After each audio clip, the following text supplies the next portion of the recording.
I'm going to show you how to use my favorite iPhone app.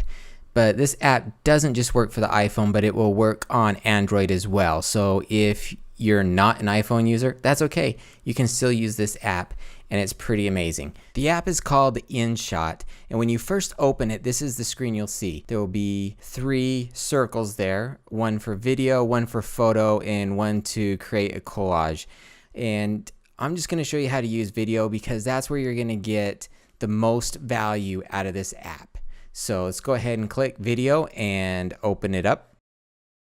By the way, what do you guys think about that little arrow that came up and the clicking sound? All of these are little animations that I put in. I'm hoping to make this training even more interesting to you guys through editing. I love editing, it's what I do. I'm going to teach you how to do these types of things a little later in the course.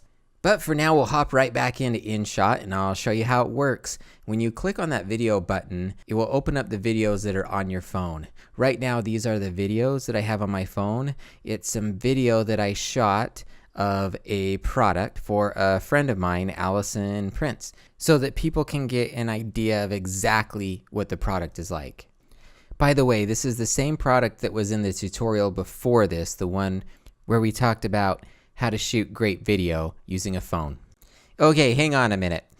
We're gonna rewind a little bit. So before I even opened the InShot app, the first thing I did was I went into my photos and I organized them on my phone. So I put the ones that I wanted to use in their own little folder. And I know it has all the video clips that I want to use right there. And I've already kind of gone through all the garbage clips and weeded those out. Okay, let's open up the InShot app again. Click on video, and we're back in this area. Now this is where you select the video that you want to use. If you just want to use one video clip, you just select the clip and it will open it up for you and you'll be ready to edit it. If you want to select multiple clips, you click on this little icon here. But I'm going to go over here and click on album. By the way, do I say that word funny? My wife always says that I do. I used to say album, and now I say album. Anyway, I'm going to click on this album because that's the one I saved that has all of the clips that I want to use for this project. This brings us back to the same page we were on before, except this time there aren't as many clips. There are only the clips that were in my album. If you just want to use one clip, you just click on the clip and open that up. Or you can come down here to this little button, which allows you to select multiple clips. So I'm going to go ahead and pick all of the clips because I know I want to use them all. Then when you're done, you just select the little check mark here, that green button. Then InShot brings you here, and this is where the real magic happens. The first thing you'll want to do is trim the clips. Just select the little scissor icon, and you have 3 options: trim, cut, or split the clips. If you trim them, you'll be trimming the right and left sides. If you cut the clips, that kind of cuts out the middle like you see here. And if you split the clips, it does exactly what it says. It will split it. Wherever you put this red line on the clip, it will split it. If you split the clip, it will make that one clip 2 clips.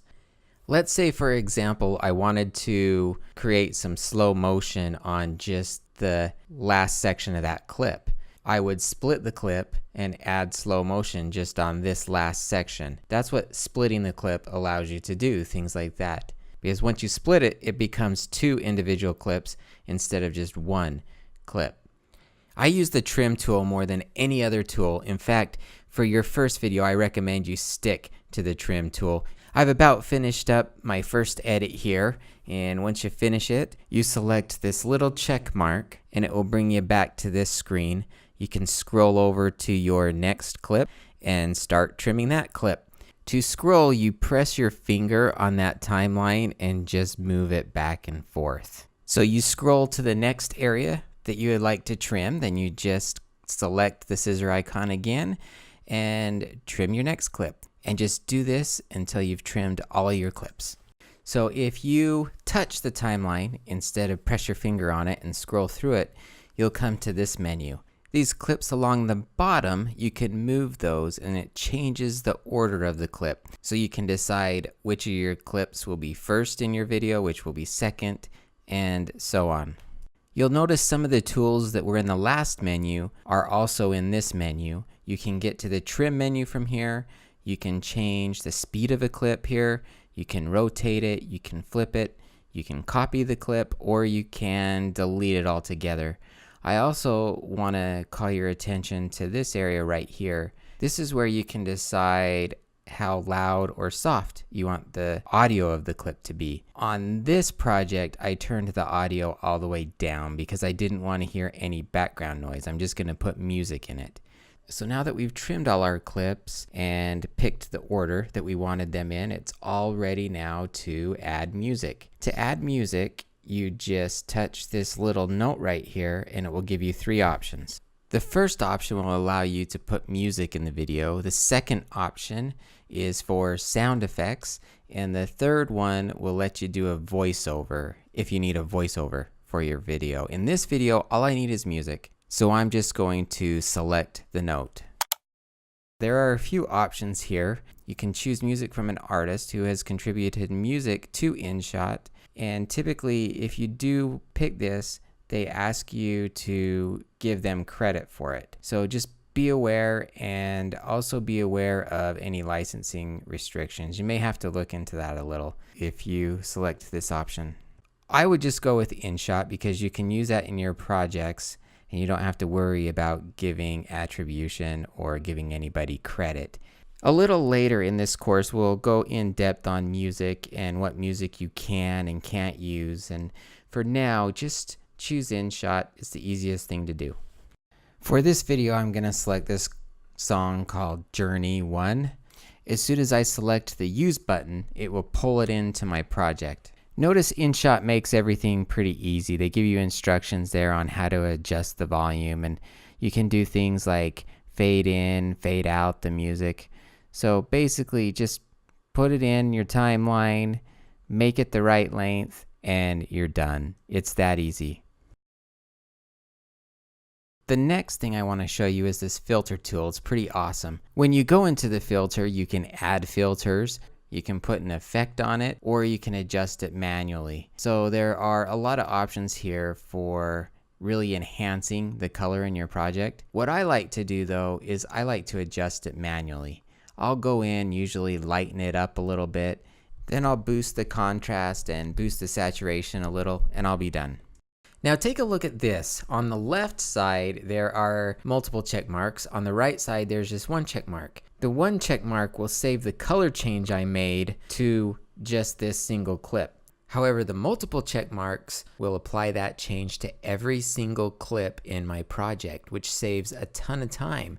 I don't have to go through and color correct each individual clip. So I'm going to select the multiple check marks so that it applies these changes to my entire video. And that will bring us back to the main page. Now this next feature that I'm going to show you is one of the main reasons why I love this app and chose to use this app out of all the apps that are out there.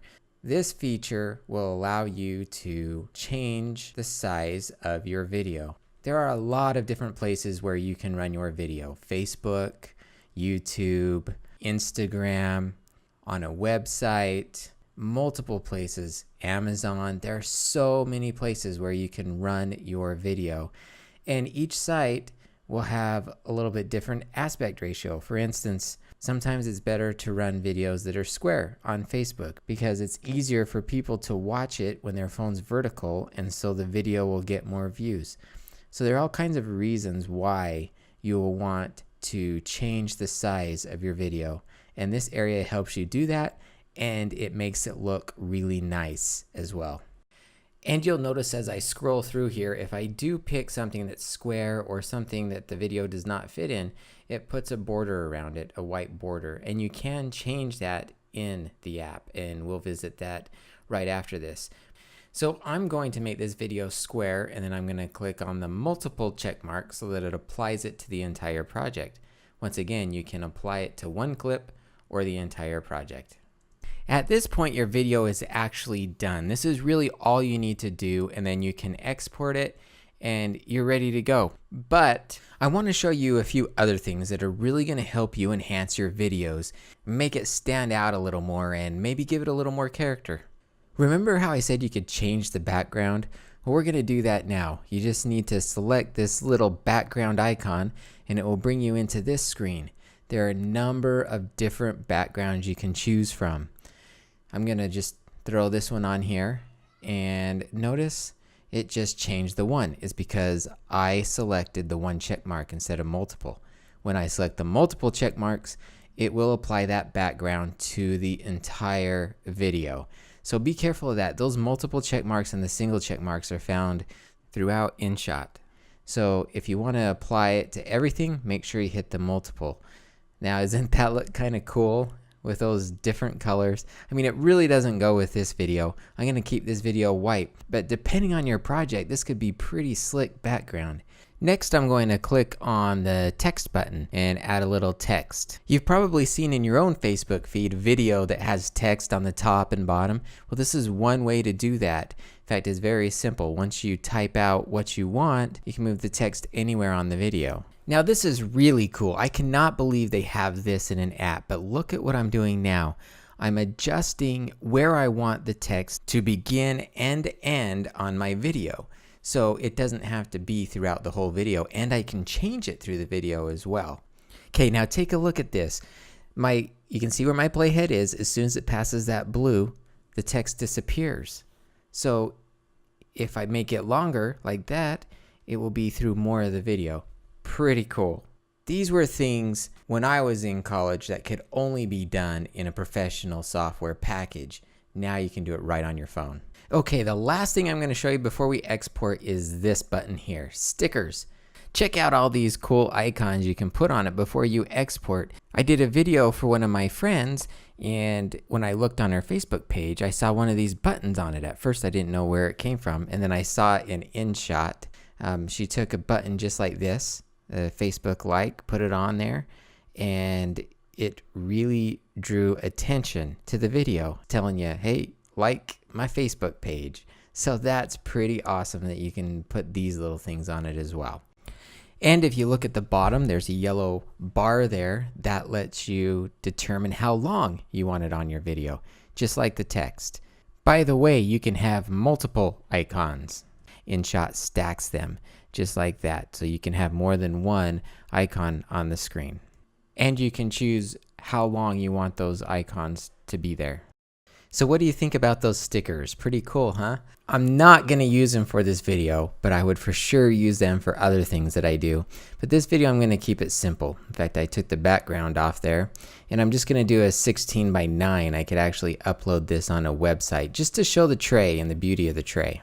Okay, it's time to take this video and put it to use. We're going to get it out of InShot and into a file we can use to either upload onto a website, or we can go directly from InShot to Facebook or Instagram. Let me show you how. Just select the export icon right here and you'll have two options, save or keep draft.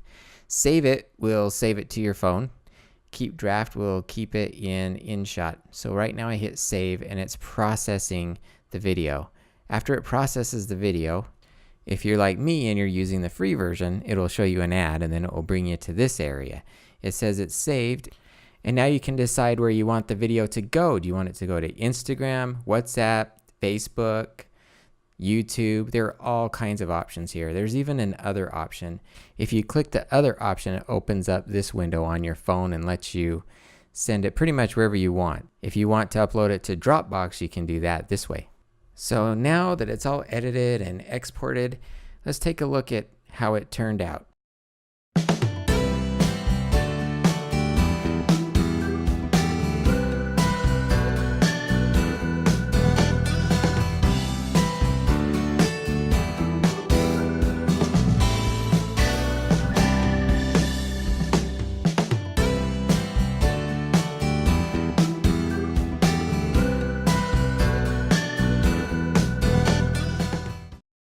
There you have it, the ins and outs of InShot, one of my favorite apps to edit video on a phone.